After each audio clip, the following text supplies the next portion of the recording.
Magandang araw sa inyong lahat guys, and may panibago na naman tayong problemang kinakaharap kasi yung motor natin ay naglalangis kasi nga yung kanyang cam holder ay na lost thread kaya hindi na natin maibalik ng maayos ang kanyang head cover. That's why naglalangis or naglilik yung langis ng ating motor. So papalitan natin siya ng bagong cam holder.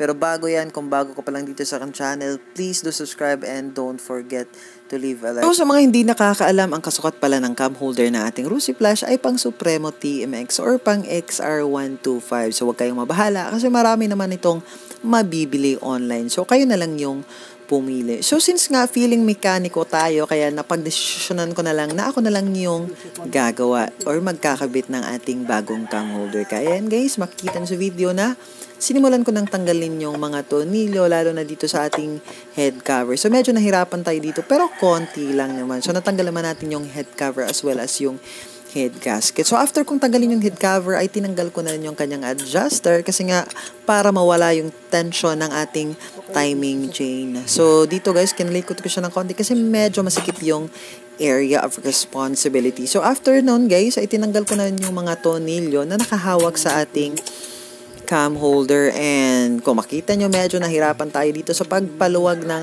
ating mga tornilyo guys. Pero yung first 3 na tornilyo ay naluwagan naman natin successfully. Pero medyo nahirapan talaga dito guys, lalo na dito. Ayan, hindi ko tinuloy yung pang-4 na tornilyo. Hindi ko tinuloy na tanggalin kasi nga na-feel ko na maglo-losted taga pag tinuloy ko. So napagdesisyonan ko na lang na ipapagawa ko na lang si mekaniko. So, ang ginawa ko na lang dito guys ay sinukat ko na lang yung ating nabili na bagong cam holder.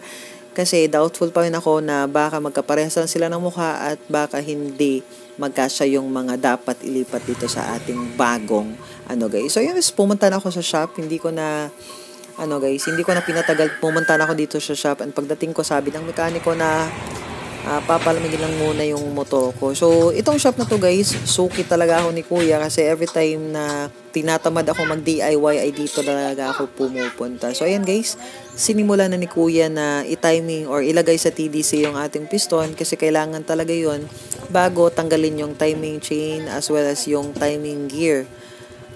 Para hindi na masyadong mahirapan pagbalik ng mga kailangang ibalik. So after that, ay tinanggal ni kuya yung ating tensioner, of course, para mawala yung tension ng ating nabubulol na tayo guys. So dito banda, tinanggal ni kuya yung mga nakahawak na tornilyo sa ating timing gear, and makikita nyo, napaka-easy lang. So kanina guys, nahirapan tayo dito, and dito ko na-realize na meron talaga tayong mga bagay na hindi kayang gawin. So, kung titingnan si kuya, napakadali lang niyang tinanggal or niluwagan yung ating mga tornilyo. Pero kanina guys, parang hinihimatay na ako. Yung ano ko guys is, kinabahan talaga ako guys. Kinakabahan talaga ako. And after that one ay natanggal na nga successfully yung ating cam holder na lost thread, and sinimula na ni kuya na ilipat yung mga dapat ilipat. Kagaya ng isang ito guys, napakahirap tanggalin, napakasikip. So gumamit na tayo ng vice grip, pero hindi ko na pinakita sa video. So ang tawag pala nito ni kuya guys ay dowel. So sabi niya na baka hindi magkasya, pero nagkasya naman guys. So medyo nakahinga tayo dito ng ba't pa palaga akong nabubulol. So medyo nakahinga tayo dito ng kaunti nung pumasok na yung dowel. So dowel ang tawag sa maliit na yan. Meron pala sila mga tawag na mga technical term. So tinanggal ni kuya yung unlock sa ating cam, pero gumamit siya ng power tools kasi napakatigas. So dito banda guys, nung sinukat ni kuya ay medyo kinabahan talaga ako guys kasi baka hindi magkasya, and napakamahal nito, nasa mga 700. So bibili na tayo ng bago, so mag-order pa tayo sa kasa. So ayan guys, nilipat na ni kuya yung ating bago, and medyo nakahinga na tayo dito ng maluwag kasi nga nagkasya yung lahat na dapat magkasya. So sinimula ni kuya, lipat tayo dito sa medyo right para makita natin ang maigi yung ginawa ni kuya. So pinaglalagay na niya yung mga tornilyo, and gumamit si kuya ng proper tools. Hindi kagaya natin yung tools natin mga weak, mga tagto 200 lang online. So naglo-lost thread agad. So ayan guys, lesson learned na kailangan talagang gumamit ng mga proper tools, lalo na pag hindi ka mekaniko na tunay. So binalik na ni kuya yung timing gear natin. Timing gear ba tawag nyo? Please comment down below.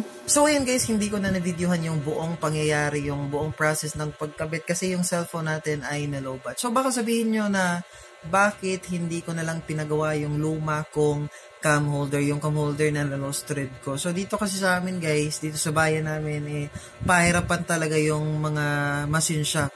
So nagtanong ako sa kabilang bayan via Facebook Messenger, and sabi niya yung magagastos ko raw is nasa around 500. So mamasahe pa ako, so yung gagastusin ko is nasa mga around 700. Kaya napag-isip-isip ko na lang na bumili na lang ng bago instead na ipagawa ko pa yung luma. So for now guys, bye muna and see you sa susunod kong video.